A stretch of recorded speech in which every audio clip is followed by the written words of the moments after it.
Olá, caros alunos, caras alunas. Sejam de novo bem-vindos ao programa Aprender e Estudar em Casa. Meu nome é João Paulo Oliveira, professor de Língua Portuguesa do 12º ano.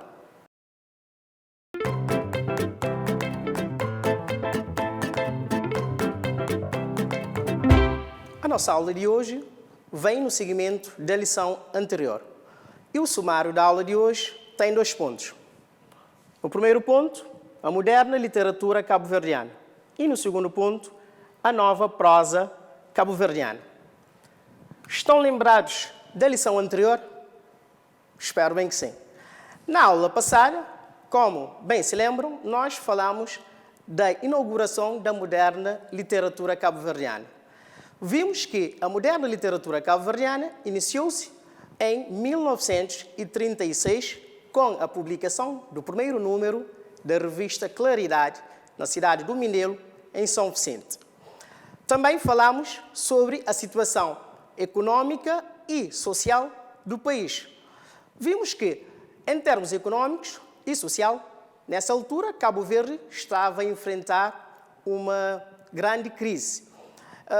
Entre os fatores que nós apontamos como sendo os fatores responsáveis pela crise econômica e social, nós vimos, por exemplo, a decadência do Porto Grande do Mindelo, que era uma das atividades que mais gerava rendimentos para a economia cabo-verdiana. Com a decadência do Porto, também aumenta o desemprego, principalmente para os mindelenses, que são os cabo-verdianos que, nessa altura, mais vão sofrer com o desemprego, também um pouco na sequência da decadência do Porto Grande. Um outro fator foi a proibição e também a restrição da imigração para os Estados Unidos. Muitos cabo-verdianos, nessa altura, imigravam para os Estados Unidos, como sendo uma fuga à situação econômica e também ao desemprego, que sempre foi um problema para a então colónia, a ex-colónia portuguesa, que era a colónia de Cabo Verde. Também nós vimos que, na Ilha de Santiago, em 1910, tinha acontecido a revolta de Ribeirão Manuel. Ainda entre os fatores que nós aqui tínhamos também aqui visto e apontados, tínhamos falado das crises agrícolas e, consequentemente, de fomes e de epidemias. Ou seja, este quadro, que era um quadro de muita dificuldade e em termos social também, um período de muita agitação e um período de muita dificuldade para os cabo-verdianos dessa época. E entre os fundadores da revista Claridade, portanto, as novas propostas trazidas na revista Claridade, destacamos aqui nomes como o Baltazar Lopes, o Manuel Lopes e também o Jorge Barbosa. E ainda nós mencionamos os colaboradores como João Lopes ou Félix Monteiro. Portanto, foi isto que nós vimos na aula anterior.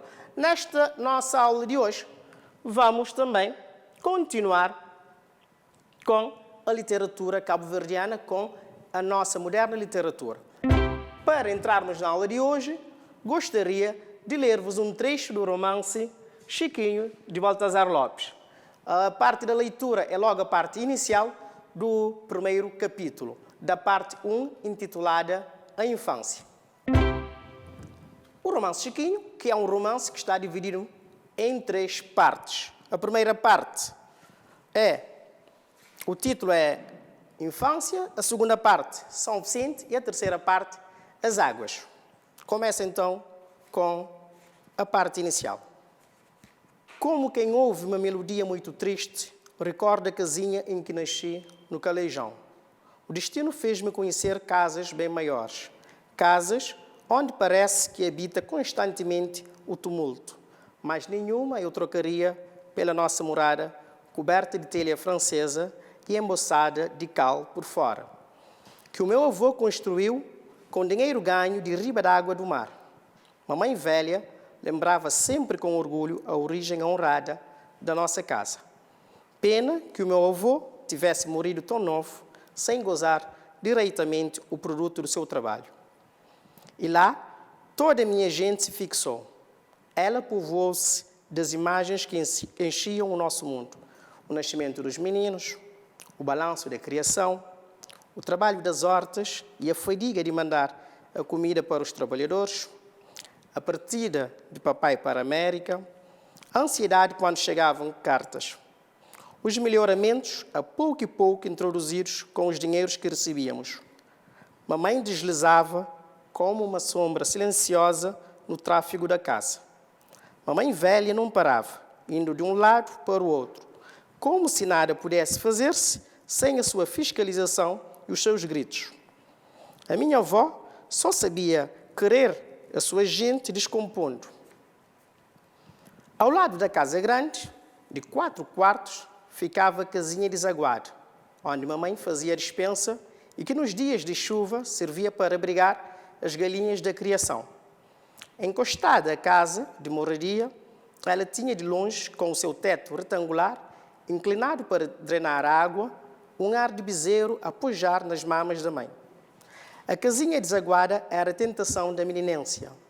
Mamãe guardava lá o barril da farinha de pau, a talisca que ficava da rala da mandioca e o peixe seco da Ilha do Sal.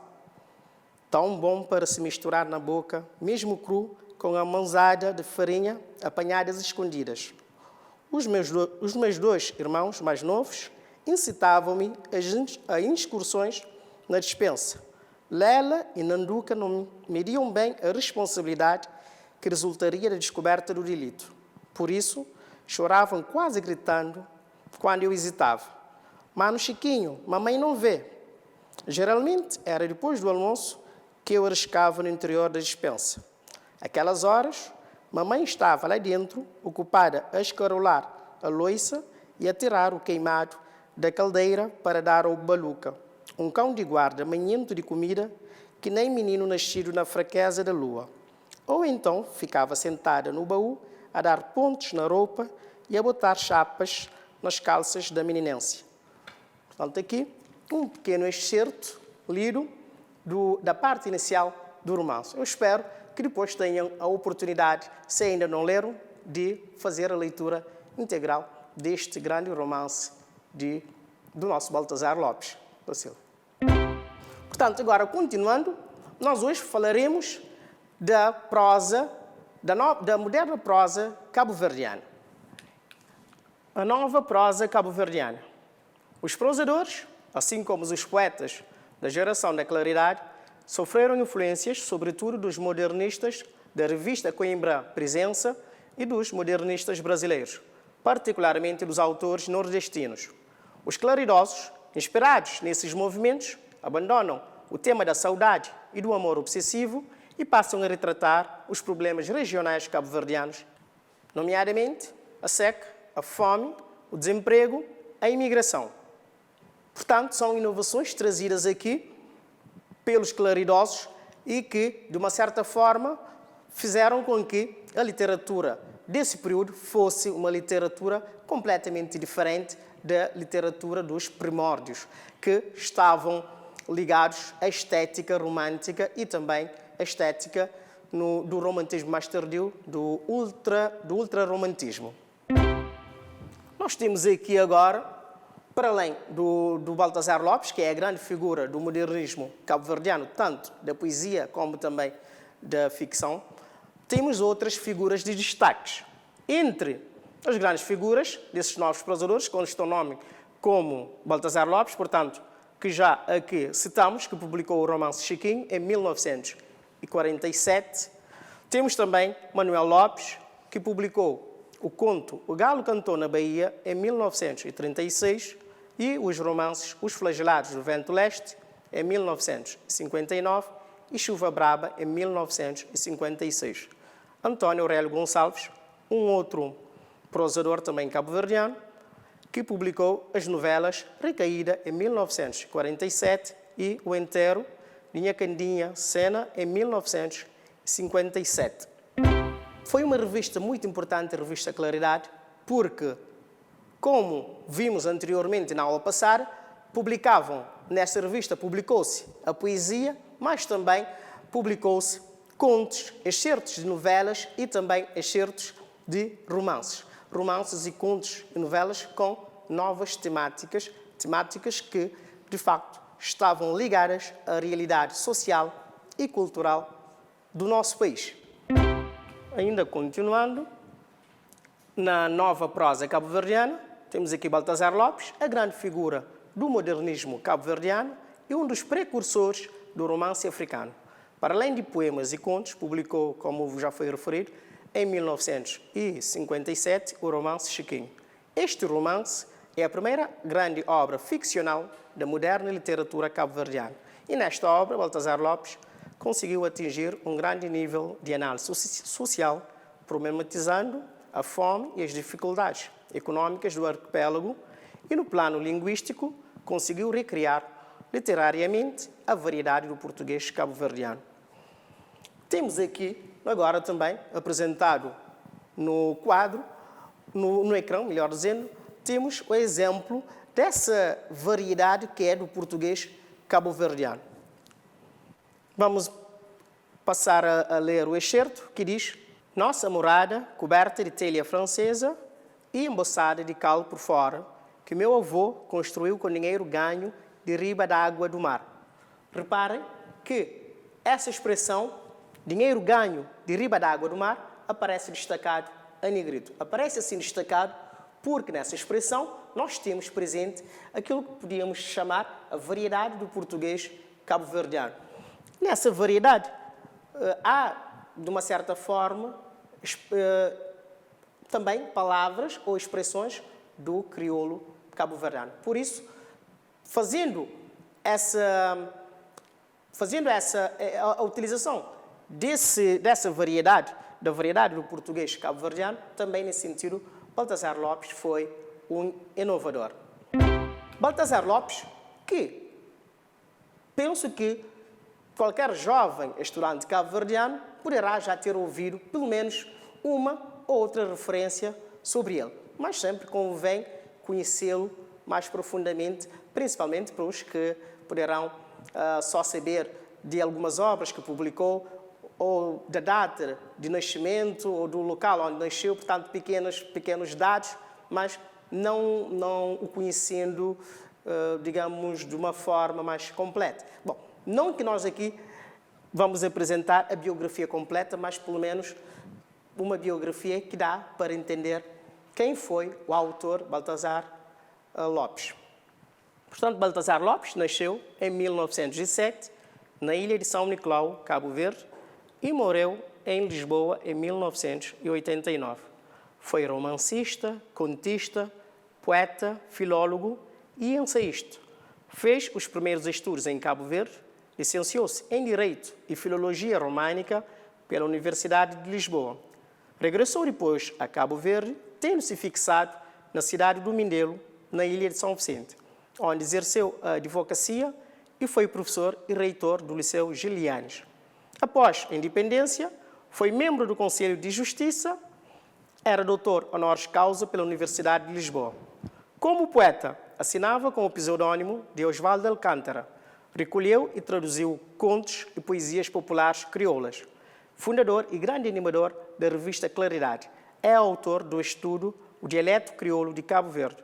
Publicou o romance Chiquinho em 1947.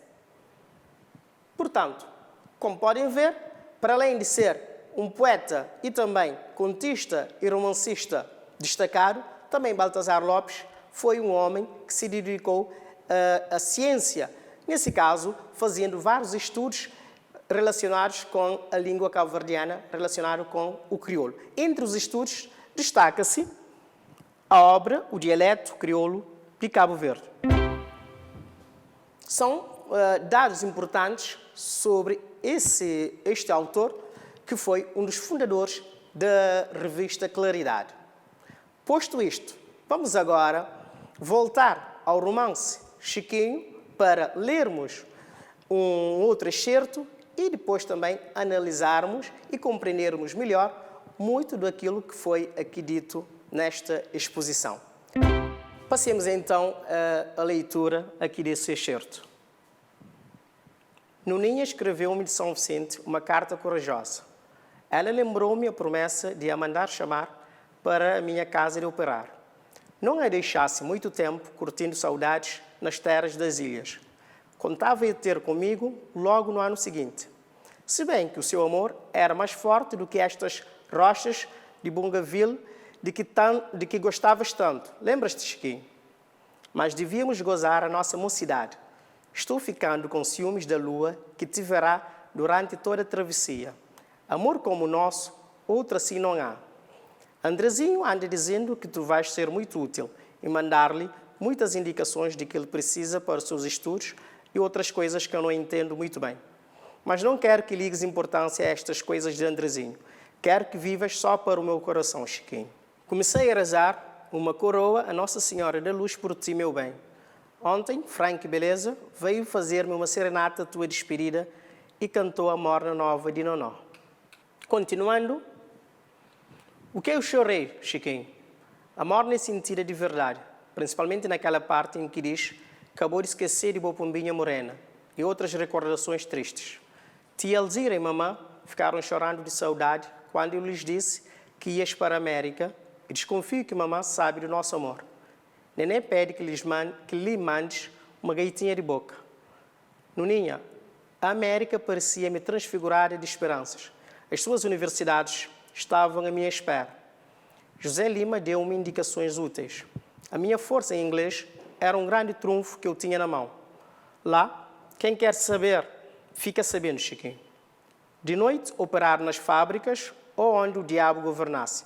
Mas de dia, era um estudante universitário que tem à sua volta matérias de mundo para se especializar. Este aqui é um excerto já na parte final da obra Chiquinho, mas como tinha dito inicialmente, no início da nossa aula, seria bom também que pudessem ler a obra na sua íntegra, ou seja, leitura completa, para poderem ler e apreciar melhor todo o romance e também compreender o romance Chiquinho.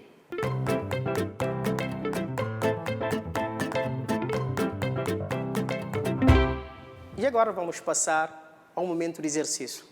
Como o nosso tempo é limitado, proponho-vos aqui exercícios muito simples de compreensão do texto.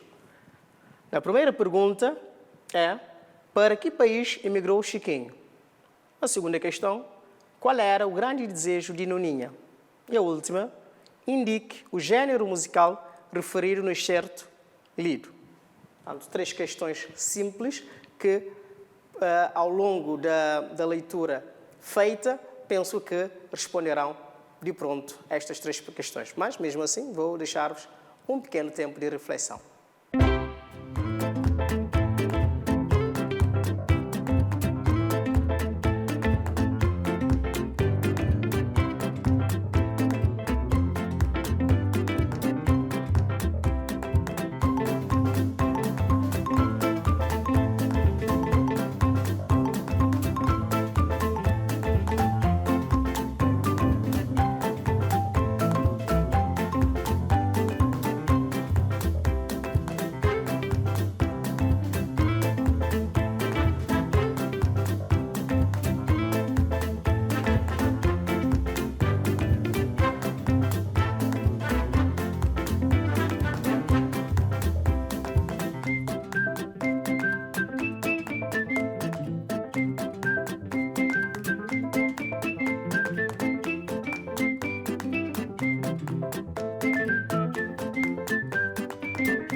Na pergunta 1, para que país emigrou Chiquinho?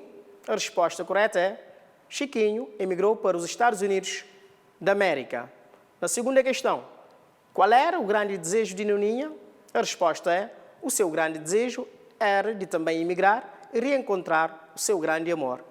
E por último, indique o gênero musical referido no excerto lido. Nós vimos que o gênero musical referido no excerto é a morna. Espero que tenham respondido bem a todas estas questões colocadas.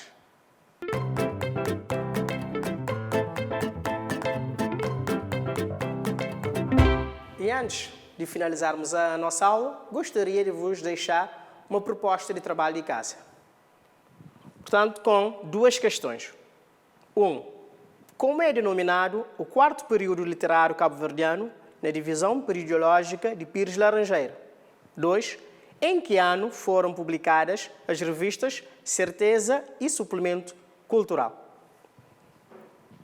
Duas questões que, a partir das pesquisas, vão com certeza encontrar as respostas certas.